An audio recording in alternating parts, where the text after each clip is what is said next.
शिक्षण ही राजकीय व्यवस्था आहेत. पहिल्यांदा ते इज अ पॉलिटिकल पार्ट आहेत. मी त्या अंगाने ते मांडणार आहेत. आत्तापर्यंत आपण त्याची पेडागॉगी काय असेल, शिक्षण अध्यापनशास्त्र कसं असेल, कसं जायला पाहिजे, पण काय घडवायला पाहिजे या अंगाने बोलतोय. पण याचा कुठला तरी संबंध हा इथल्या राजकीय व्यवस्थेशी येतो आणि इथली जी व्यवस्था आहे ती शिक्षण कसं द्यावं हे ठरवतं आणि मग त्याचं इम्प्लिमेंटेशन आपण सगळे ती यंत्रणा आपण करत असतो. तर या पर्स्पेक्टिव्हमध्ये आपण शिक्षणाला बघूयात. आता मला एक साधं उदाहरण येतं आहे की इथे समजा हे 10-15 लोक आहेत आणि हे पॉलिटिकल स्ट्रॉंग आहेत, त्यांना त्या सगळे पदं भेटलेले आहेत आणि हा एक गट आहे की जो इथे सोशलॉजी, सोशल वर्क आणि या सगळ्या समाज कसा घडला पाहिजे असं सांगतोय. आणि मी दोघांना एक टास्क देतोय की तुम्ही एक वाक्य किंवा 2 वाक्य असं करा की हा देश पॉलिटिकल अंगाने कसा असला पाहिजे, त्याच्याकरता शिक्षण काय मदत करेल. आणि या लोकांना मी जर सांगितलं की तुम्ही सोशल आणि या सगळ्या अंगाने बघतायत तर तुम्हाला हा देश कसा असला पाहिजे, याच्याबद्दल शिक्षण कसं असलं पाहिजे याबद्दलचं स्टेटमेंट करा. तर मला असं वाटतं ज्यावेळेला हा वर्ग जेव्हा बोलेल तो ती ही सत्ता कशी टिकेल, या सत्तेला कोणकोणते घटक पाहिजे, त्याकरता शिक्षण काय मदत करते या विचार करेल.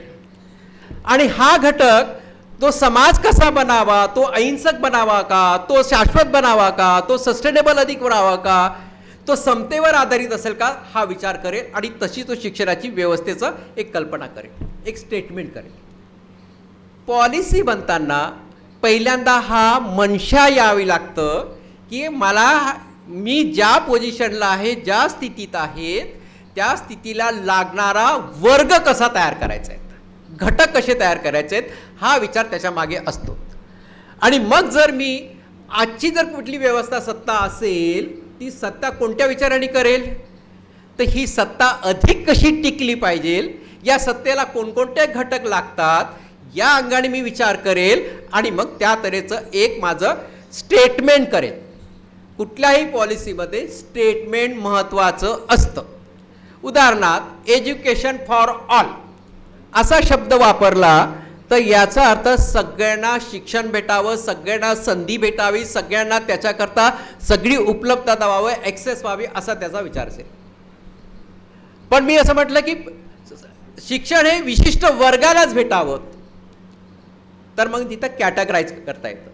त्यामुळे पहिल्यांदा हा महत्त्वाचा भाग असतो की जर देशाच्या पातळीवरती, राष्ट्राच्या पातळीवरती धोरण बनताना नेमकं कुठला पॉलिटिकल वर्ग त्याबद्दलचा कोणता विचार करतो, तो राज्य सत्तेच्या अंगाने करतो, म्हणून मी त्याला पॉलिटिकल म्हणतो. आणि म्हणून जेव्हा आपल्याला ज्या पॉलिसीचे आपण जेव्हा बघतोय किंवा राष्ट्रीय स्तरावरती करतोय तेव्हा आपण पेडागॉजिकल फारसा विचार करत नाहीत. तो त्याच्या सिलेबसमध्ये किंवा करिक्युलम बनवताना तेवढा विचार होतो. पण जेव्हा याच्यातला हे असतो तर तो विचार करताना आपल्याला काय करता येऊ शकेल याचा विचार असतो. आणि म्हणून मग ज्या काही पॉलिसी बनल्या मध्ये कमिट्या खूप साऱ्या बनलेल्या आहेत. तर पहिली आपण जसं म्हणतोय की नई तालीमचा एक राष्ट्रीय विचार जेव्हा झाला 1937 मध्ये, तेव्हा तो शिक्षणाचा एक वेगळा विचार होता, कारण त्याच्या अगोदर मेकॅलेचा विचार आपल्याकडे होताच. जर आपण कंपार्टमेंट एज्युकेशन, क्लरिकल एज्युकेशन अशा तऱ्हेने आपण बोलतो, कारण मेकॅलेच्या शिक्षणाच्या याच्यामध्ये त्या राज्य चालवण्याकरता, वसाहतवाद चालवण्याकरता लागणारे घटक तयार करणे याच्याकरता शिक्षण होतं, म्हणून ते कंपार्टमेंट सोपं होतं. म्हणजे एवढं शिक्षण दिलं की तो त्या राज्याला उपयोग होता, म्हणून तो एवढं शिक्षण द्या आणि त्याला नोकरी द्या. गांधींच्या याच्यामध्ये मात्र शिक्षणाची वेगळी पद्धत दिसते, जे सुषमाताईंना आता मांडतात दिसतं की आम्हाला समाज कसा पाहिजे आहेत, आम्ही कोणत्या समाजाची कल्पना करतोय, हा समाज घडवताना आम्हाला काय काय करावं लागेल याचा मी विचार करतोय. म्हणून गांधीच्या संपूर्ण याच्यामध्ये आम्हाला अहिंसक समाज करायचा आहे, याच्याकरता ती सगळी मांडणी आपल्याला दिसते. जर हा शाश्वत समाज व्हायचा असेल, हा समता आधारित समाज व्हायचा असेल, हा न्यायपूर्ण समाज व्हायचा असेल तर आम्हाला या तऱ्हेचं शिक्षण दिलं, त्याच्याबद्दलची सविस्तर मांडणी त्यांनी केली. पण दुसऱ्या शिक्षण पद्धतीत आम्हाला तो समाज नाहीच पाहिजे लाभ. आणि म्हणून मला कोणते इंजिनियर पाहिजे, मला कशाला इंजिनियर पाहिजे, मला कशाला डॉक्टर पाहिजे आहेत, तर राज्यव्यवस्था चालवण्याकरता डॉक्टर पाहिजे असेल तर त्याची सगळी व्यवस्था वेगळी होणार आहे. ते स्क्रुटिनी करून आपल्याला कसंही काढता येईल, एवढेच पाहिजे ना तेवढे मिळवता येतात, एवढी व्यवस्था करता येतात तेवढं करता येतात. तर हे धोरण ठरवताना हा महत्त्वाचा भाग असतो की माझी मनशा काय आहेत, पॉलिटिकल मनशा काय आहेत, हा त्याच्यातला महत्त्वाचा भाग येतो. दुसरा जो भाग येतो याच्यामधला की जो डेटा काय सांगतो आम्हाला, जो एक स्टॅटिस्टिकल जो डेटा असतो तो गोळा केला जातो आणि त्याच्या आधारावरचे काही कन्क्लुजन मांडले जातात. उदाहरणार्थ एक सांगतो की बेरोजगारी वाढलेली आहे. मग बेरोजगारीची कारणं आणि काय ते असेल ते, इतक्या 100 मुली जर पहिल्या वर्गात आल्या असेल तर 5वीपर्यंत 50% मुली गळतात, ड्रॉपआउट होतात, असं जर डाटा सांगत असेल तर माझा तो त्याबद्दलचा विचार होईल. हे जे आकडेवारी असतात, ही आकडेवारी नॅशनल सॅम्पल सर्वे असेल, गव्हर्नमेंटच्या काही सर्वे एजन्सी असेल, स्टॅटिस्टिकल डिपार्टमेंट असेल, त्याच्यातून ती आकडेवारी गोळा, किंवा एज्युकेशन डिपार्टमेंट असेल त्याच्यातून ती आकडेवारी येतं. त्याच्या आधारावर काही कन्क्लुजन काढल्या जातात आणि मग ठरतात की आत्ता या आधारावरती याचं कन्सल्टेशन ज्याला होतं की वेगवेगळ्या एक्सपर्ट कमिटी असेल, त्याबद्दल त्या क्षेत्रातले लोक असेल, त्याशी कन्सल्ट केल्या जातं आणि त्याच्या आधारावरती काही स्टेटमेंट केले जातात आणि जो आधारावरती त्या स्टेटमेंटच्या आधारावरती एक ड्राफ्ट बनला जातो. हा ड्राफ्ट बनणे त्याच्यावरती पुन्हा काथ्याकूट जे काय करायचं असतं तो केला जातो आणि मग तो पुढे जाऊन त्याचा एक फायनल ड्राफ्ट होतो जो लोकांना, काही लोकांकरता उपलब्ध होतो आणि त्याला पुढे अप्रुव्हल आणि या सगळ्यांच्या मान्यता मिळतात. तो बजेटपर्यंत जातो. हे बजेटपर्यंत जाणं महत्त्वाचं ठरतं, कारण त्याशिवाय पुढचं त्याचं इम्प्लिमेंटेशन सरकारला करायचं असेल, त्या धोरणाचं इम्प्लिमेंट करायचं तर विदाऊट बजेट बनत नाहीत. बाकीच्या सगळ्या आपण जेव्हा विचार शिक्षणाचा विचार करतो तेव्हा बजेटचा विचारच नसतो. तो तुम्ही स्थानिक पातळीवर जमा करून घ्या, स्थानिक पातळीवर करून घ्या असा त्याचा अर्थ असतो. म्हणून त्याच्यामध्ये ठोस हे नसतं. म्हणजे इथे जर चांगले उपलब्धता असेल संसाधनाची तर तो तिथे इम्प्लिमेंट होईल, जिथे नाही होणार तर तिथे नाहीच होणार आहेत. पण जेव्हा राष्ट्रीय धोरण जेव्हा बनतं त्यावेळेला तो बजेटरी प्रोव्हिजनपर्यंत जाणं महत्त्वाचं असतं. आणि मगाशी उल्लेख केल्याप्रमाणे 6% प्रोव्हिजन करावं कोठारी आयोग सांगतोय सगळ्या शिक्षणाकरताना. आजपर्यंत 2.56च्या वर गेलेलंच नाही आहेत. म्हणजे याचा अर्थ बजेटरीच प्रोव्हिजन नाही आहेत. आणि आता हे 2020ची जी पॉलिसी आली त्याच्यातही बजेटरीचं काहीच प्रोव्हिजन दिसत नाही आहेत. तर तुम्ही एवढं सगळे बदल करून सुद्धा त्याच्याकरता कुठल्याच यंत्रणानं उभ्या करत नसेल आणि मग त्याच्यातला प्रायव्हेटायझेशन करण्याकडे जर जाणार असेल ते शिक्षण तुम्ही जेवढं किती गुणवत्तेपूर्णचं भेटेल हे भेटेल शक्य नाही आहेत. आणि आता या पॉलिसीमध्ये जे आलेलं आहे प्रायव्हेटायझेशनचा हा मुद्दा तुम्हाला कधी माहीत आहे का? बिर्ला अंबानी एक रिपोर्ट आलेला आहे 2000 मध्ये. अटल बिहारी वाजपेयीचं सरकार असताना एक बिर्ला अंबानी, कुमार मंगलम बिर्ला आणि मुकेश अंबानींनी एक एज्युकेशनचा रिपोर्ट बनवलेला आहे. काय सांगतो आहे? Man as a capital, human capital असा शब्द त्याच्यात आलेला आहे. आतापर्यंत man as a resource person आहेत, रिसोर्सेस आहेत आणि इथे कॅपिटल आहेत. फरक लक्षात, दोन शब्दांचा पॉलिसीतला फरक जर लक्षात आला की माणूस हा गुंतवणूक आहे, कॅपिटल आहेत आणि मग त्याच्यावरती तेवढंच इन्व्हेस्टमेंट करायचं आहे जर ते होत आहे. याचा अर्थ शिक्षण आपल्याला त्याच लोकांना द्यायचं आहे जे इन्व्हेस्टमेंट करू शकतात आणि तिथे प्रायव्हेटायझेशनची गोष्ट आहेत. ती आता आपल्याला 2020च्या याच्यामध्ये आपल्याला दिसतात की मॉडेल स्कूल बनेल, क्लस्टर स्कूल बनेल आणि या सगळ्या सरकारी शाळा हळूहळू कमी होत जातील. झालेत ना, ते दिसतात आहे, शाळा बंद होत चाललेल्या आहेत.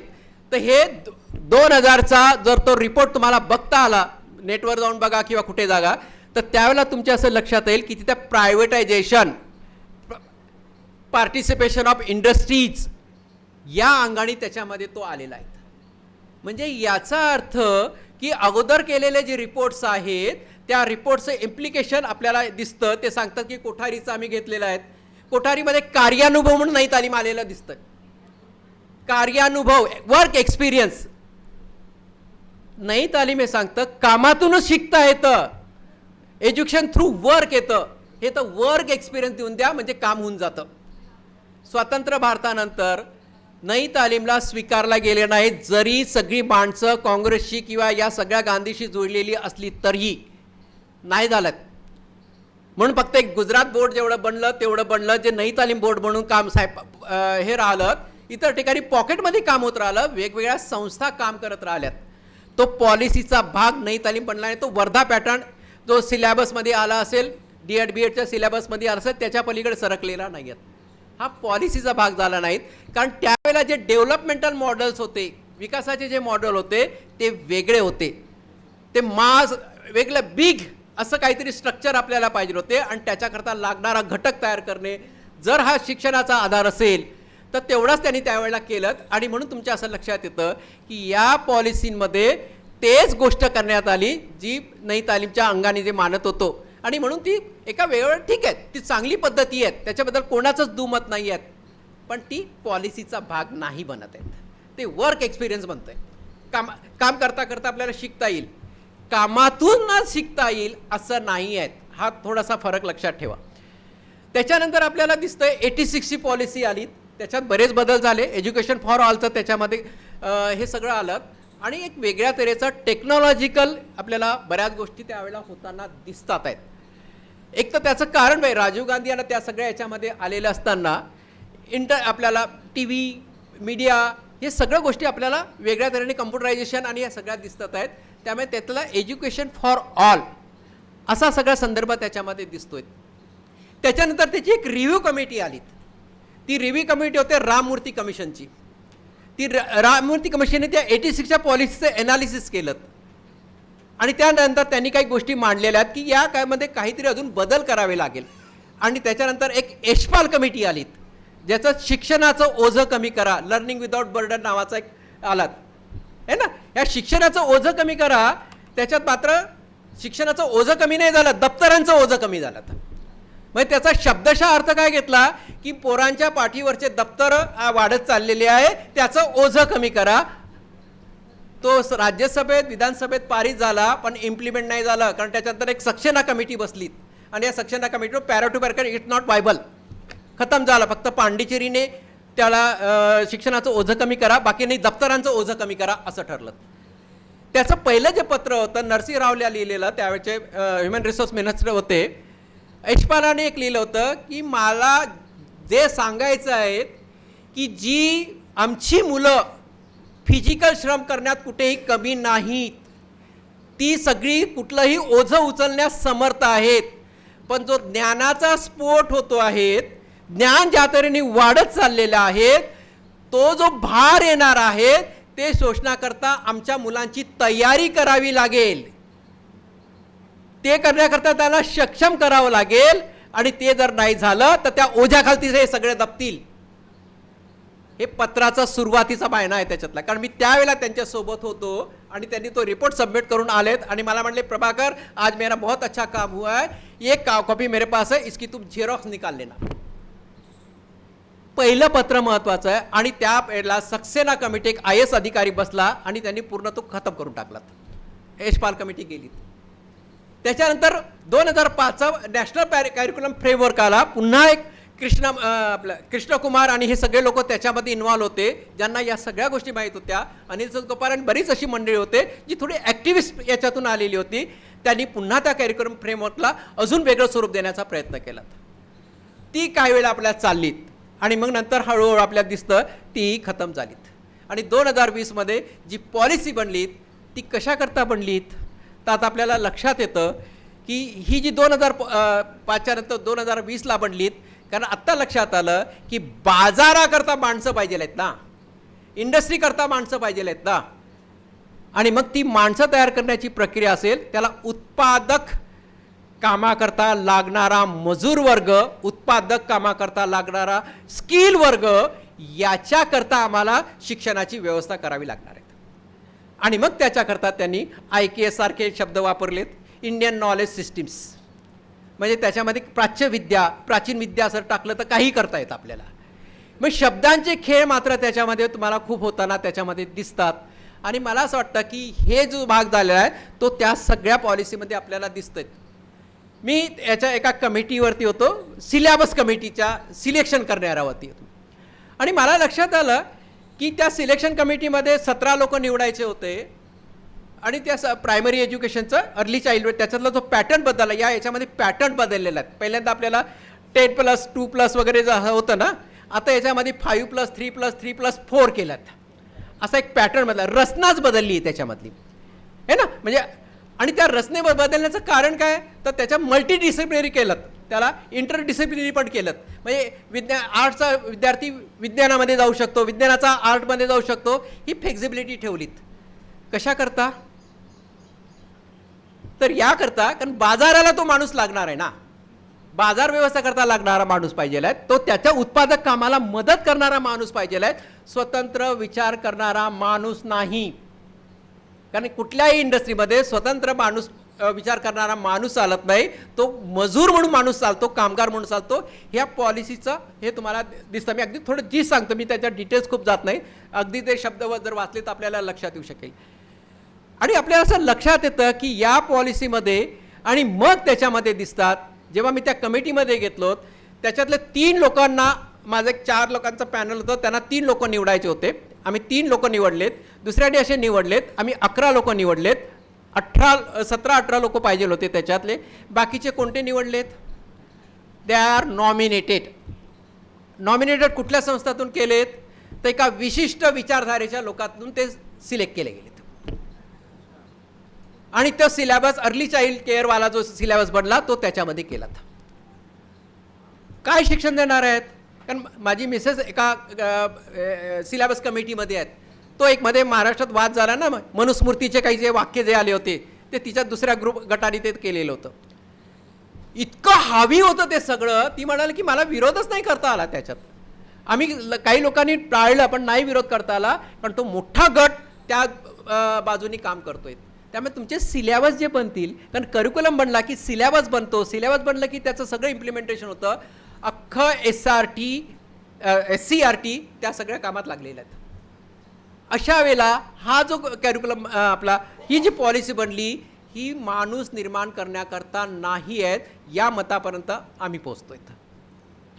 मग आता याच्यातलं काय काय चांगलं असू शकतं का? तर याकरता थोडीशी फ्लेक्झिबिलिटी, जसं कॅरिक्युलम फ्रेमवर्कमध्ये आपल्याला एक संभावना होती की आपल्याला काही बदल करता येतात, नवीन प्रयोग करता येतात, तशा संभावना शोधणं एवढंच आपल्या हाती राहत आहे. पण मुळात आपल्याला हा देश कुठे घेऊन जाणार आहे या पॉलिसीतून दिसतं. पुढचे जे कॅरिडॉर बनणार आहे, एवढं मोठं इंडस्ट्रियल डेव्हलपमेंट होणार आहे, त्याला लागणारी माणसं आणणार कुठून आहेत? त्याला याच देशातून ती माणसं मिळवणार आहेत. आणि म्हणून ते किती, म्हणून सगळे कायदे तुम्हाला दिसतात. आपल्याला असं वाटतं की आपल्याकडे फंडामेंटल राईट आहेत, है ना.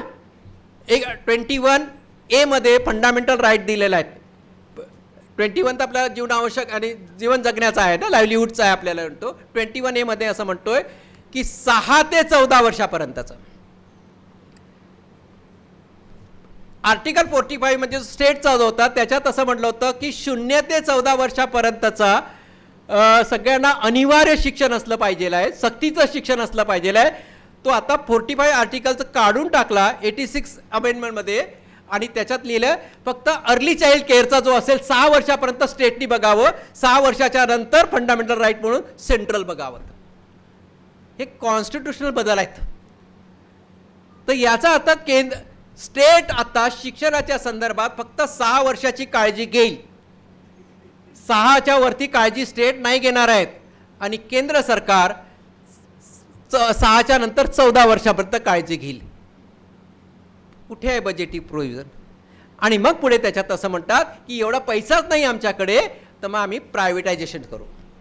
आणि म्हणून हे मॉडेल स्कूल नावाचं एक प्रकरण पुन्हा आलं एक, की आता काय करायचं, ज्या शाळा आहेत ना तिथे एक मोठी PM श्री आणि हे सगळं जे मध्ये आलेलं आहे, एक मोठी कॅम्पस बनेल आणि त्या एरियातले सगळे पोरं त्या शाळेमध्ये एका ठिकाणी येतील शिकायला, आणि तिथे हे मॉडेल स्कूल बनले जातील. पहिल्यांदा त्याला सपोर्ट असेल आणि नंतर ते कुठल्या तरी अदानी अंबानीच्या खात्यात चालले जातील. आरोग्य व्यवस्था तशीच गेलीत. आता राहिली शिक्षण व्यवस्था, जी आता किमान टिकली होती ती तशीच व्यवस्था तिकडे जाणार आहेत. आणि मोठ्या प्रमाणावरती या संदर्भातल्या अनेक कंपन्यांचे प्रपोजल आहेत. या पॉलिसीमध्ये विदेशी युनिव्हर्सिटी भारतात तयार व्हावेत असं आहेत, आणि त्याच्याकरता इन्स्टिट्यूशन उभ्या करण्याची सगळ्या परवानगी आहे, परमिटेड. तर आता पुढे सांगा, विदेशी कंपन्या इथं तुम्हाला शिकवायला येणार आहेत? नाही येणार आहेत. तुमच्याकडून उपयोग घेण्याकरता येणार आहे एक नवा वसाहतवाद, ही पॉलिसी आपल्याला तयार करताना दिसते. आणि मला असं वाटतं की या सगळ्या संदर्भात वेळ झाला आहे, कारण 5 मिनटं मी जास्त घेतलेत. तर या अर्थाने मला असं वाटतं की या पॉलिसीचा थोडा वेगळ्या तऱ्हेने विचार करता आलात तर आपल्याला करता येऊ शकेल. पण अजून मला असं वाटतं शिक्षणाच्या संदर्भात पॉलिसी काही ठरवत 70% मुलं आपल्या घरात शिकत असतात, आपल्या परिवेशात शिकत असतात, ते आपल्या हाती आहेत. 20% शाळेमध्ये शिकतात, ते शाळेत शिकू द्यावं. 10% अजून ते त्यांच्या पद्धतीने जे काही शिकतात ते शिकतात. तर 70% जर आपल्या हाती असेल तर आता आपल्याकडे मोठी ताकद आहेत असं मानावं आणि त्या अंगाने आपण प्रयत्न करावेत. इथे मी थांबतो. धन्यवाद.